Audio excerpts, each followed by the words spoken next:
Shalom Bapak Ibu, Saudara yang dikasihi oleh Tuhan. Apa kabarnya? Kami ucapkan selamat datang dan selamat bergabung dalam Mesbah Keluarga. Nah, sebelum kita memulai Mesbah Keluarga ini, maka kita akan berdoa terlebih dahulu. Nah, istri saya akan berdoa. Silakan. Ya. Bapa Surgawi, dalam nama Yesus kami bersyukur buat malam hari ini kami boleh berada di ruang mesbah keluarga ini. Tuhan, kami mengucap syukur buat segala kebaikan-Mu sepanjang hari sudah Tuhan peliharakan dan Tuhan tolong dalam segala hal.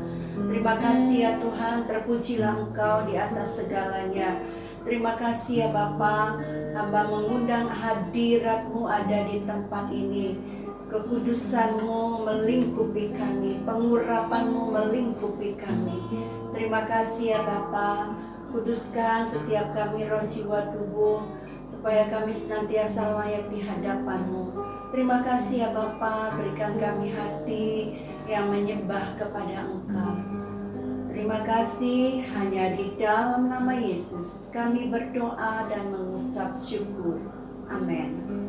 Mari kita mempersiapkan hati kita untuk kita memuji dan menyembah Dia.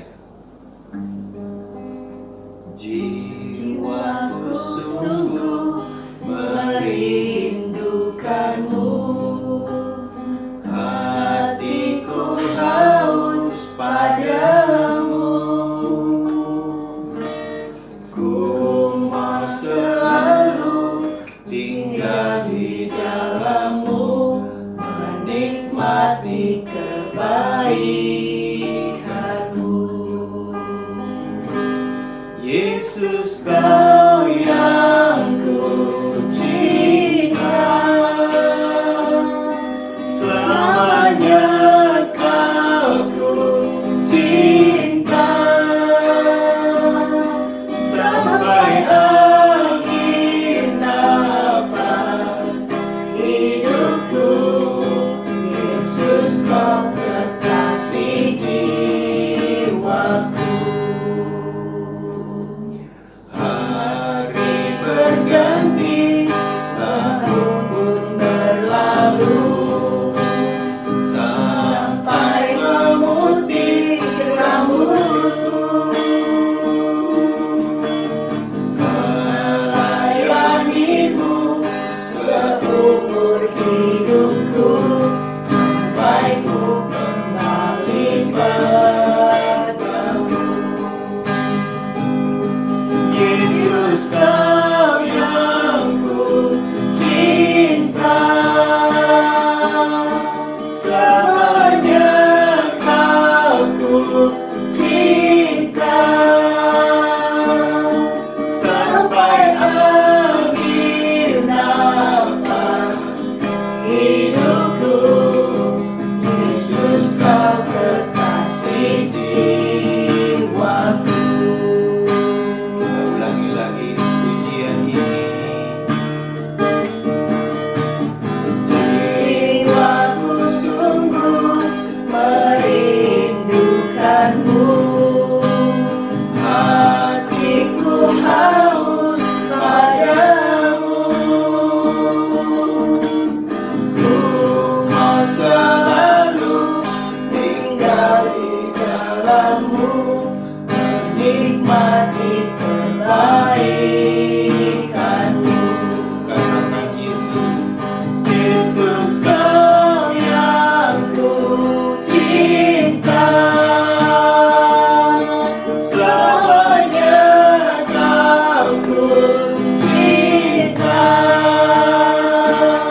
sampai akhir nafas hidupku.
Terima kasih Bapa, terima kasih buat apa yang sudah Engkau percayakan kepada kami. Terima kasih buat anugerah-Mu yang besar.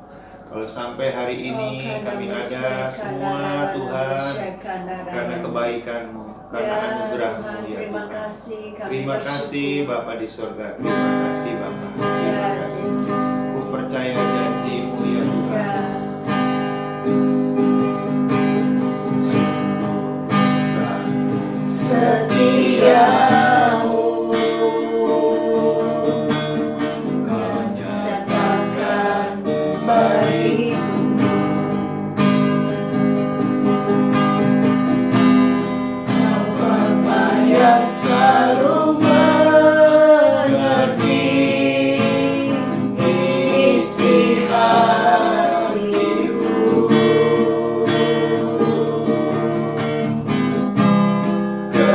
Kemuliaan-Mu menjanjikan, aku tetap percaya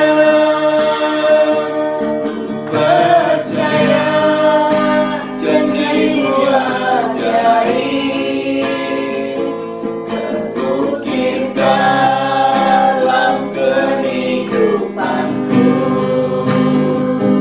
Ku berserah di dalam kekuatan-Mu, hanya Kau segalanya.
kasih ya Tuhan, buat segala pertolongan-Mu, buat segala kerjaan-Mu. Aku percaya akan janji-janji-Mu ya Tuhan. Terima kasih, kami bersyukur. Firman-Mu ya dan amin ya Tuhan. Terima kasih ya Bapa, kami percaya dengan janji-janji-Mu ya Bapa. Amin. Kalau Engkau yang berjanji, Engkau akan menepati janji-Mu. Amin. Bahkan Engkau yang melakukannya. Ya. Terima kasih Bapa, kami akan mendengarkan firman-Mu dalam nama Tuhan Yesus. Yes. Amin. Nah, bahan bacaan kita dari Galatia pasal yang kelima, ayatnya yang pertama. Hanya satu ayat saja, nanti kita akan diskusikan. Nah,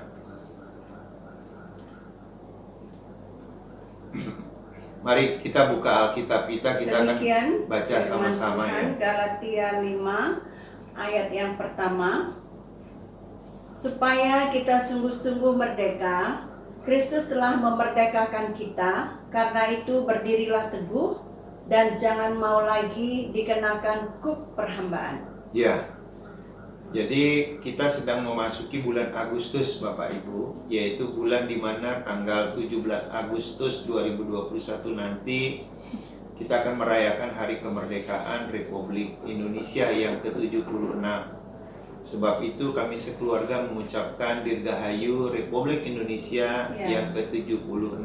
Yang 76. Nah, saya ingin mengingatkan kepada kita semua, selama 350 tahun bangsa Indonesia dijajah oleh Belanda.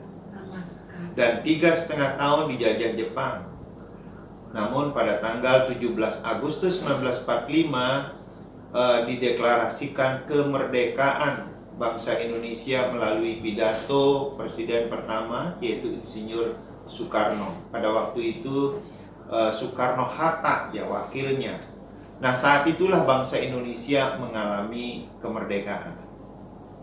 Nah, kemerdekaan ini apa sebenarnya? Kemerdekaan adalah saat di mana sebuah negara meraih hak kendali penuh atas seluruh wilayah bagian negaranya. Dan saat di mana seseorang mendapatkan hak untuk mengendalikan dirinya sendiri tanpa campur tangan orang lain atau tidak bergantung pada orang lain. Artinya negara tersebut mengalami satu kebebasan untuk mengatur dirinya sendiri. Nah, apakah negara kita sungguh-sungguh sudah merdeka? Iya, negara kita sudah merdeka dari penjajahan bangsa lain. Ya.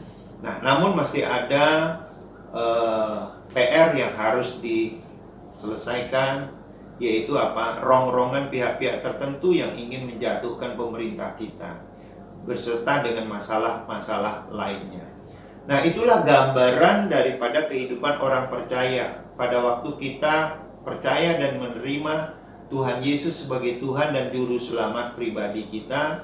Kita dimerdekakan dari kuk perhambaan iblis, dari kutuk dosa, dari kutuk maut, tuntutan hukum Taurat. Tetapi masih banyak pola pikir kita yang masih harus kita renovasi, atau pola pikir kehidupan kita ini masih ada yang terjajah. Nah, pola kehidupan yang mana yang masih terjajah dalam pola pikir kita? Bapak Ibu kalau melihat di dalam 1 Yohanes 2 ayat 16 dikatakan, sebab semua yang ada di dalam dunia, yaitu keinginan daging dan keinginan mata, serta keangkuhan hidup, bukanlah berasal dari Bapa, melainkan dari dunia. Nah, berarti yang dapat menjajah cara berpikir kita, yaitu tentang keinginan daging, keinginan mata, serta keangkuhan hidup. Ingat, ketiga hal itu bukan berasal dari Bapa, melainkan dari dunia. Nah, ini sangat berbahaya kalau kita tidak mampu untuk mengendalikannya, karena akan menjajah kembali kehidupan kita. Nah, Bapak Ibu, oleh karena itu mari persiapkan diri kita baik-baik. Kalau kita sudah merdeka, apa yang harus kita lakukan? Kita harus pelihara kemerdekaan itu. Tuhan Yesus segera datang kali yang kedua untuk menjemput kita. Nah, sekarang bagaimana caranya agar kita merdeka dari kuk perhambaan ini? Nah, firman Tuhan yang tadi kita baca jelas mengatakan supaya kita sungguh-sungguh merdeka, Kristus telah memerdekakan kita. Karena itu berdirilah teguh dan jangan mau lagi dikenakan kuk perhambaan. Jadi yang pertama, supaya kita sungguh-sungguh merdeka, Kristus telah memerdekakan kita. Jadi artinya kita harus percaya menerima Yesus sebagai Tuhan dan Juru Selamat pribadi. Artinya kita mesti lahir baru, dilahirkan kembali. Nah, sehingga kita merdeka. Nah, setelah itu apa? Setelah itu adalah dikatakan karena itu berdirilah teguh. Nah, jadi kita harus berdiri yang teguh, Bapak Ibu. Apa maksudnya berdiri teguh? Ya, berdiri teguh ya berdiri dengan tegak, berdiri dengan kuat, dengan kokoh, berdiri dengan teguh ya, dalam kemerdekaan yang Tuhan sudah berikan ini. Nah, saya teringat dengan firman Tuhan di dalam Injil Matius pasal 7 ayat 24 sampai 27. Di situ ada perumpamaan begini, Bapak Ibu. Setiap orang yang mendengar perkataanku ini dan melakukannya, ia sama dengan orang yang bijaksana, yang mendirikan rumahnya di atas batu. Kemudian turunlah hujan dan datang banjir, lalu angin melanda rumah itu. Tetapi rumah itu tidak rubuh sebab didirikan di atas batu. Tetapi setiap orang yang mendengar perkataanku ini dan tidak melakukannya, ia sama dengan orang bodoh yang mendirikan rumahnya di atas pasir. Kemudian turunlah hujan dan datanglah banjir, lalu angin melanda rumah itu, sehingga rubuhlah rumah itu dan hebatlah kerusakannya. Jadi orang percaya yang berdiri teguh adalah orang percaya yang mendengar firman Tuhan dan melakukannya. Itu namanya berdiri teguh, mendengar dan melakukannya, sehingga kita kuat. Karena banyak orang mendengar saja jarang, bagaimana mau melakukannya? Atau mendengar tetapi tidak melakukannya karena tidak mengerti. Nah, jadi orang percaya yang berdiri teguh adalah orang percaya yang mendengar firman Tuhan dan melakukannya. Nah, kemudian saya teringat lagi dengan firman Tuhan dalam Efesus pasal yang ke-6 ayat 14. Jadi berdirilah tegak, berikat pinggangkan kebenaran dan berbaju sirahkan keadilan. Jadi berdiri tegak, berdiri yang teguh. Ya, lah caranya bagaimana? Berikat pinggangkan apa? Kebenaran dan berbaju sirahkan keadilan. Nah, jadi berikat pinggangkan kebenaran. Kebenaran itu adalah firman Tuhan. Jadi kalau mau disimpulkan, orang percaya yang berdiri teguh adalah orang percaya yang menganut prinsip-prinsip kebenaran atau sesuai dengan firman Tuhan. Ini. Nah, kemudian apa juga yang dimaksudkan dengan berdiri yang teguh? Nah, di dalam Yakobus pasal 1 ayat 25, tetapi barang siapa meneliti hukum yang sempurna, yaitu hukum yang memerdekakan orang, dan ia bertekun di dalamnya, jadi bukan hanya mendengar untuk melupakannya, tetapi sungguh-sungguh melakukannya, ia akan berbahagia oleh perbuatannya.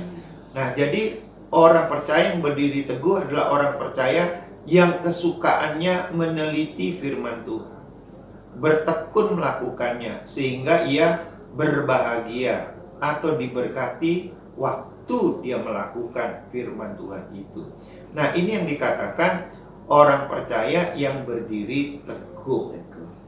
Adalah orang yang mendengar firman Tuhan dan melakukannya, hidupnya dalam kebenaran, kesukaannya adalah meneliti firman Tuhan. Jadi meneliti itu sama dengan merenungkan firman Tuhan itu siang dan malam, sehingga waktu dia melakukannya dia berbahagia, dia diberkati. Amin. Nah, jadi Bapak Ibu dan kita semua kalau mendengar firman Tuhan dan melakukannya, maka kita dikatakan berbahagia atau diberkati pada waktu kita melakukan. Amin. Wah, luar biasa. Nah, yang kedua, bagaimana caranya supaya kita lepas daripada kuk perhambaan ini? Ya, jangan mau lagi dikenakan kuk perhambaan. Jangan mau lagi dijajah oleh iblis.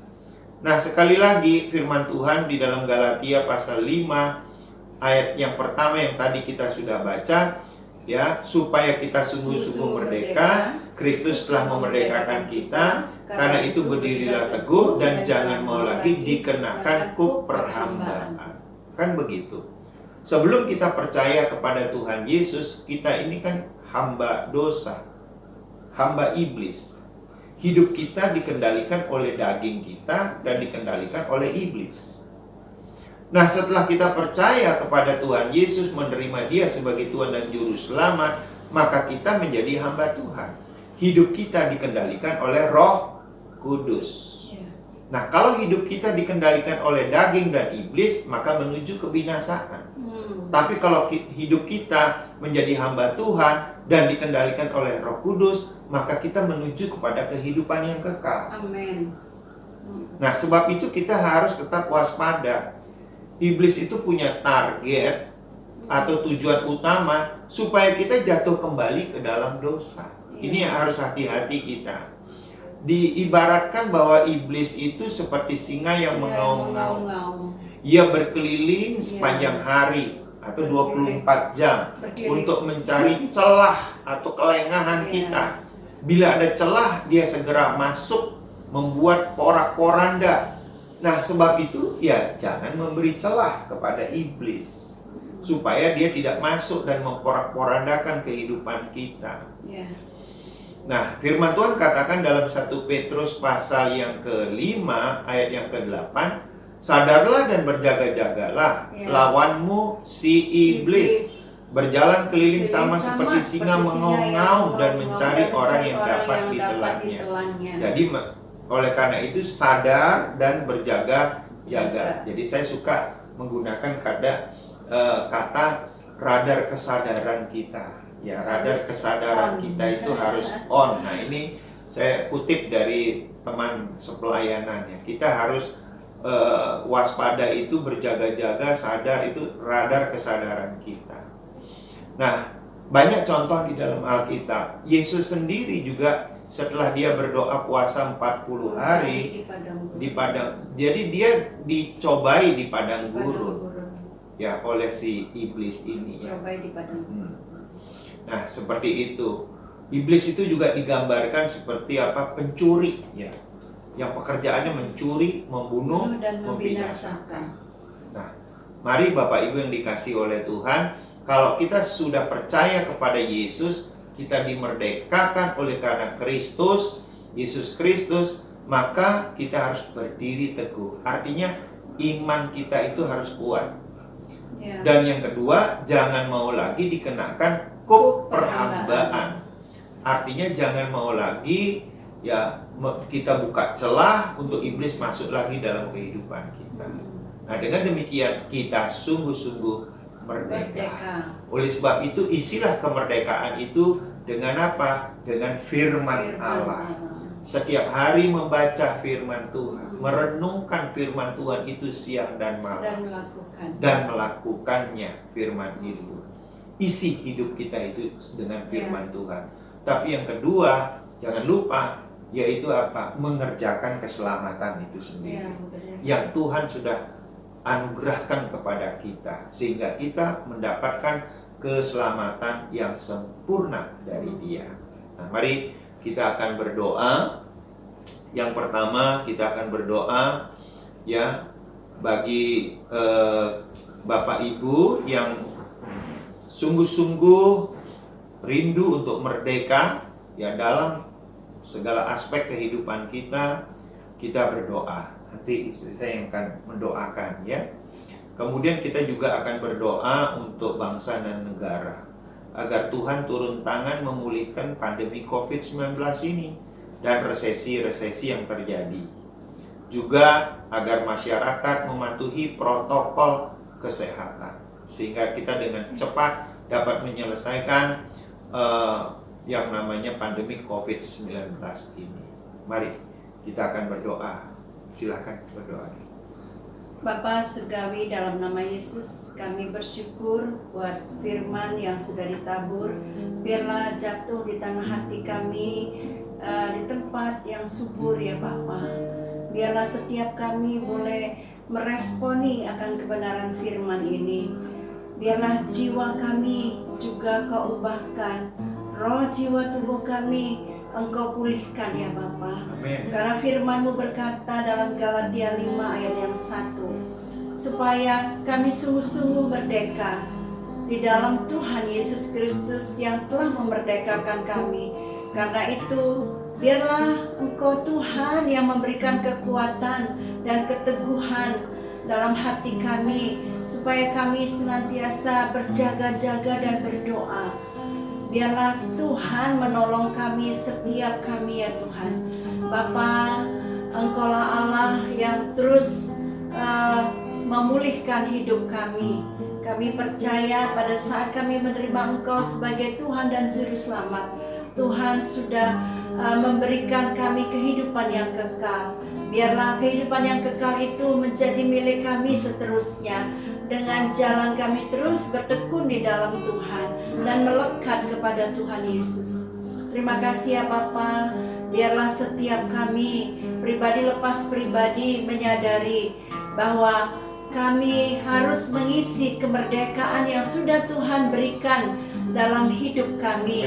Bebas dari dosa, bebas dari hal-hal yang jahat, melainkan kami terus bertekun di dalam Tuhan, semakin sungguh-sungguh berakar, bertumbuh dan berbuah buah lebat di dalam Yesus Kristus Tuhan, menjadi membangun manusia roh ini semakin hari semakin sungguh kuat dan teguh di dalam Tuhan.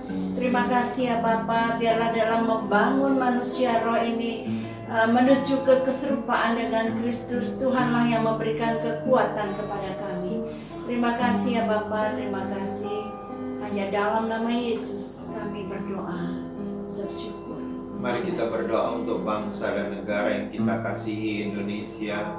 Tuhan, kami berdoa, bersahati, bersepakat untuk bangsa dan negara kami ya Bapa.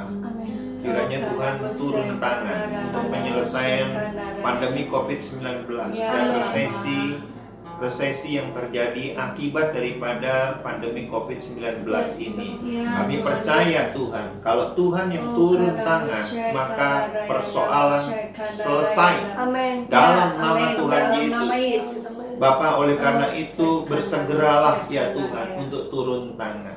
Perkenanan-Mu tiba atas Indonesia. Pemulihan Indonesia terjadi dalam nama Tuhan Yesus.